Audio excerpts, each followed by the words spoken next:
Herkese merhaba. Denesene kanalına hoş geldiniz sevgili arkadaşlar. Bu videoda sizlerle birlikte sarkmaları önleyecek, tamamen ortadan kaldırmasa bile büyük ölçüde toparlanmasını sağlayacak bir serum hazırlayacağız. Bu serum sayesinde özellikle yeni oluşmaya başlayacak olan sarkmaları emin olun 7-8 sene geriye atacağız ve önlemiş olacağız. Cildimiz sigaradan, alkolden, düzensiz uykudan, sağlıksız beslenmeden, yoyo şeklinde kilo alıp vermelerden, hava koşullarından, kullandığımız kimyasal kremlerden, yani o kadar çok etken var ki cildimizin sarkmasını çabuklaştıran. En önce bunlardan uzak durmalıyız. Eğer 25 yaşı geçtiyseniz lütfen sarkmalara karşı, renk uyumsuzluğuna karşı, yaşlılığa karşı önlemler alın derim. Çünkü malum 50'den sonra gördüğünüz gibi bunlar için artık çok geç olmuş olabilir. Lütfen diyorum sevgili gençleri, cildinize iyi bakın. Bu serum için gerekli olan malzemelerimiz neler mi? Bal mumu. İster şöyle kalıp halinde olsun, ister şöyle mercimek büyüklüğündeki şekilde olsun. Toz halinde de var. Sevgili arkadaşlar, hiç fark etmez. Önemli olan saf bir bal mumu. Vazelin kullanacağız ve yanında Hindistan cevizi yağı kullanacağız. Ve sevgili arkadaşlar, tabii ki güneş koruma kremi kullanacağız. En az 30 faktörlük kullanın derim. Ve tabii ki benim vazgeçilmezim, koruyucu meleğim aloe vera jeli. Ve yağlar sevgili arkadaşlar. Bu yağların her birinin özelliği cilt yenileyici, cilt onarıcı, yara tamir edici, gerçekten cilt üzerinde mucizeler yaratabilen yağlardan seçtim. Sevgili arkadaşlar, özellikle bu yağları kullanmanızı rica ediyorum. Başka yağları bu formüle dahil etmeyin ve bu yağların her birinin ne işe yaradığını açıklamalarda belirteceğim. Lütfen oradan takip edin. Argan yağı, avokado yağı, üzüm çekirdeği yağı, nar çekirdeği yağı ve sarı kantaron yağı. Ve sevgili arkadaşlar, hemen yapım aşamasına geçmek istiyorum. Sevgili arkadaşlar, ben bu şekilde kullanmak istiyorum. Bir çay ısıtıcısıyla sizler benvari usulü de yapabilirsiniz. Yani bir kabın içine su koyup kaynatıp üzerinde de onu eritebilirsiniz. Hemen şimdi mumumu yakıyorum. Hemen şöyle birkaç parça, toplamında eridikten sonra 1 yemek kaşığı kadar olacak şekilde erimesi için hemen kabıma aldım. Ve sevgili arkadaşlar, vazelin.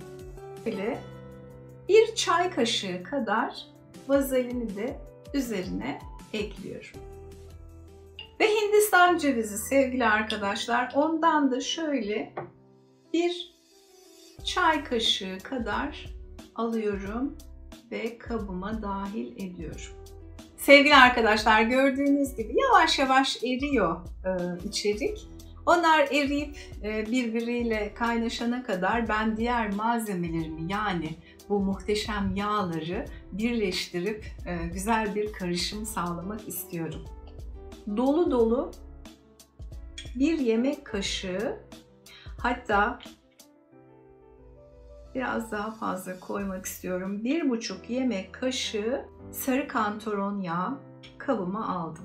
Sevgili arkadaşlar, özellikle çekirdeklerden üretilen yağlar cilt üzerinde muhteşem etkiler yapıyor. Özellikle üzüm çekirdeği yağı. Lütfen cildinizde sık sık kullanın. Cildinizdeki yararları say bitmiyor. Hepsini anlatacağım. Şöyle 1 çay kaşığı üzüm çekirdeği yağını da ekledim. Argan yağı. Bu da çok muhteşem bir yağ. Cildinizde, saçlarınızda, vücudunuzun her bölgesinde Gerçekten çok ama çok işe yarayan muhteşem bir koruyucu yağ. Hemen ondan da 1 çay kaşığı ilave ettim. Ve avokado yağı. Sevgili arkadaşlar, avokadonun özellikle çekirdeğinden üretilen bir yağ.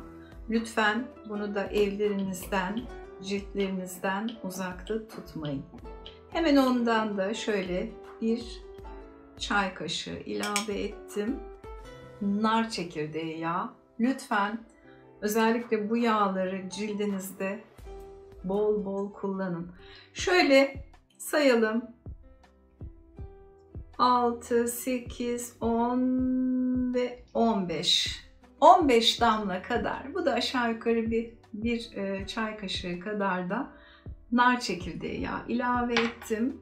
Sevgili arkadaşlar, lütfen bütün yaptığınız kremlerde maskelere koymanıza gerek yok. Maskeleri biliyorsunuz, cildinize sürüp bir süre sonra yıkayıp temizliyorsunuz. Ama krem olarak kullandığınız, serum olarak kullandığınız lütfen güneş koruma kremlerini dahil edin. En az 30 koruma faktörlü olsun. Ben 50 kullanıyorum. Malum ben biraz yaşlıyım ve daha fazla korunmaya ihtiyacı var cildim. Evet sevgili arkadaşlar, bundan da 1 çay kaşığı kadar dahil ediyorum. Şu kadar yetecektir. Ve sevgili arkadaşlar, aloe vera jeli. Benim koruyucu meleğim. Lütfen evlerinizde muhakkak aloe vera jeli bulundurun. 1 yemek kaşığı da aloe vera jeli dahil ediyorum. Ve sevgili arkadaşlar, bu içeriği güzelce karıştırmamız gerekiyor. Yağlarla özellikle güneş kremini çok güzel homojen bir kıvama getirmeniz gerekiyor. Sevgili arkadaşlar, karıştırdıkça dokusu ve kıvamı değişecek, rengi değişecek. Sıkı bir şekilde 2-3 dakika boyunca karıştıracağız. Sevgili arkadaşlar, özellikle yağ içerikli formülleri hazırlarken lütfen cam, porselen ya da tahta dışında hiçbir malzeme kullanmayın. Bu çok önemli. Ve sevgili arkadaşlar, işte bal mumu, vazolin ve Hindistan cevizi çok güzel bir şekilde eridi. Özellikle sakın ocak üzerinde eritmeye kalkmayın sevgili arkadaşlar. Çok fazla ısıya maruz kalmasın. Bu iki karışımı şimdi birbirleriyle buluşturup muhteşem bir içerik hazırlayacağız.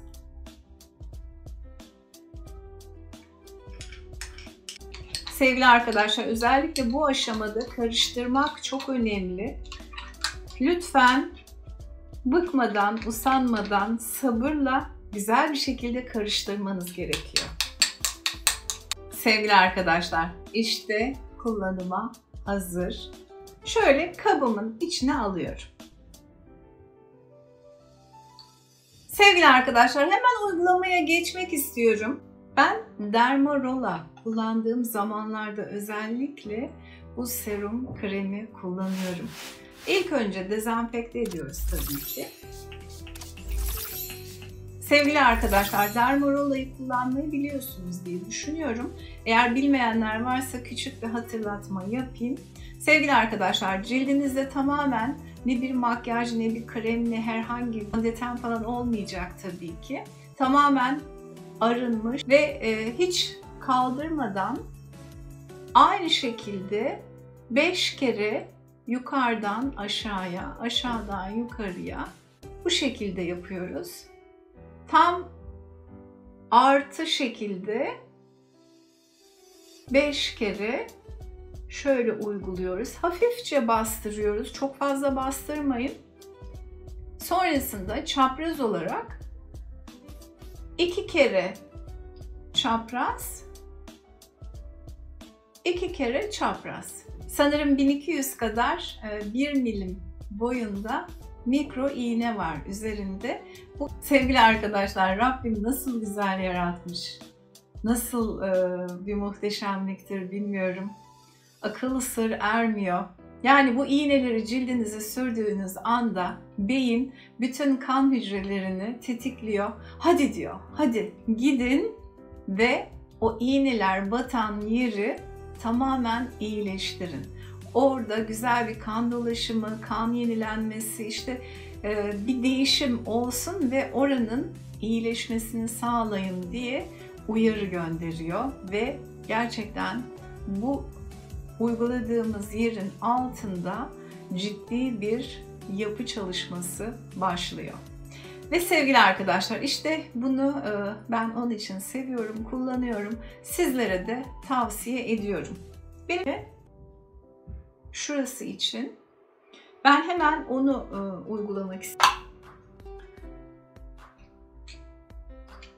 Hemen bu başlığı da bir dezenfekte edip, lütfen dezenfekte çok önemli sevgili arkadaşlar. Dezenfekte yapmadan sakın bu tür ürünleri cildinize değdirmeyin. Hemen şöyle tam şuraları 5 kere hafifçe bastırıp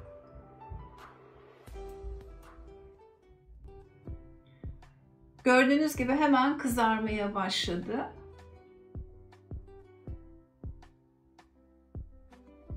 Evet, 5 kere de buraya yaptım. Sadece bu bölgeye yapacağım. Sevgili arkadaşlar, şöyle göstereyim. Hemen kurudu ama şöyle hemen elinizi değdirdiğiniz anda elinize gelecektir. Sevgili arkadaşlar, göstereyim şöyle. Şuralara sürüyorum. Çok vakit kaybetmeden hemen bunu sürmemiz gerekiyor. Çünkü cilt altına yapı çalışması hemen başladı bile. Evet, bunu sürdükten sonra bitmedi. Bir kez daha yapıyoruz.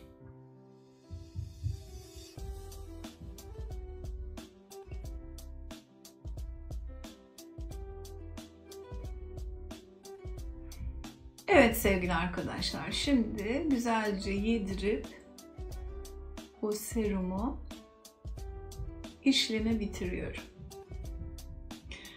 Sadece şuraya uyguladım gördüğünüz gibi ama lütfen diğer bölgelerinizi de lütfen ihmal etmeyin. Hemen diğer bölgeleri de uygulamak istiyorum.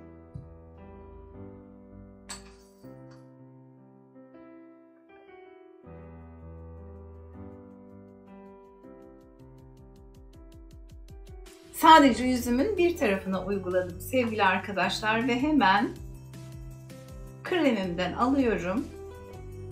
Şöyle elimde eritiyorum ve hemen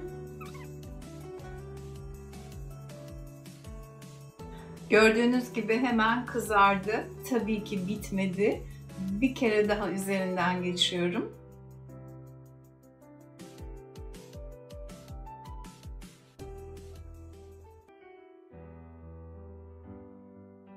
Ve sevgili arkadaşlar, bir kez daha üzerine bu muhteşem serum kremden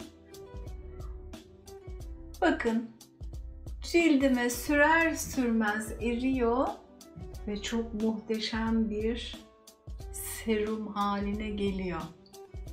Ben bu şekilde kullanmayı seviyorum sevgili arkadaşlar.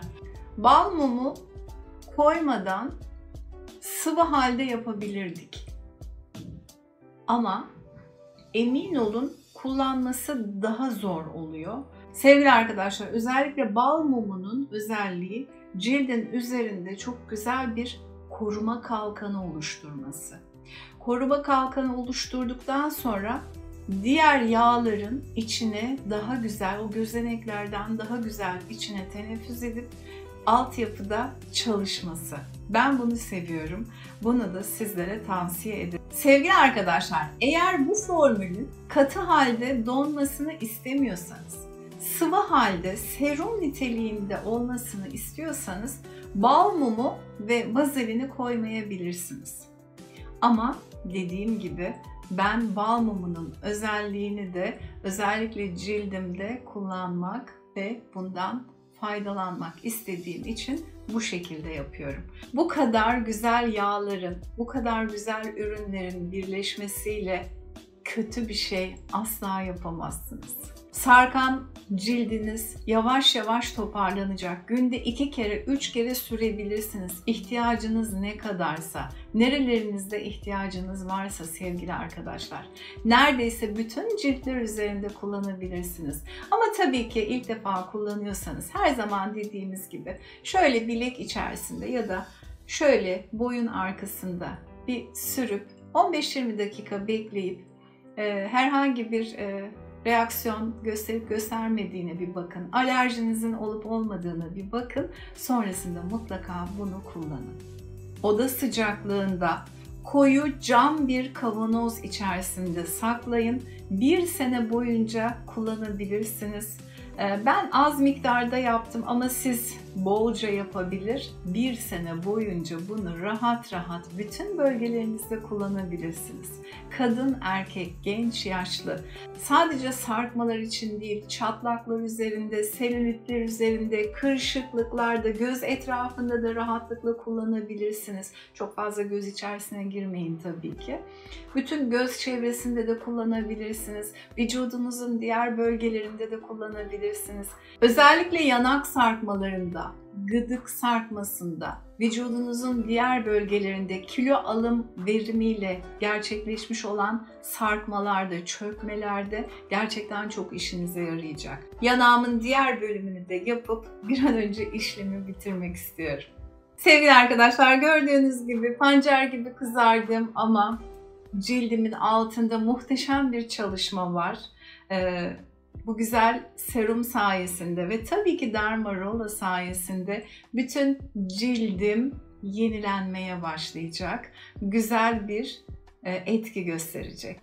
Sevgili arkadaşlar, hala abone olmadıysanız lütfen abone olup bildirimlerinizi açar mısınız? Yorumlarınızla bizlere lütfen sorularınızı, nerelerden katıldığınızı, sizlerin bu gibi işlemlerde neler kullandığınızı, fikirlerinizi, eleştirilerinizi lütfen bizlerle paylaşın. Bir sonraki videoda görüşmek ümidiyle, hoşça kalın.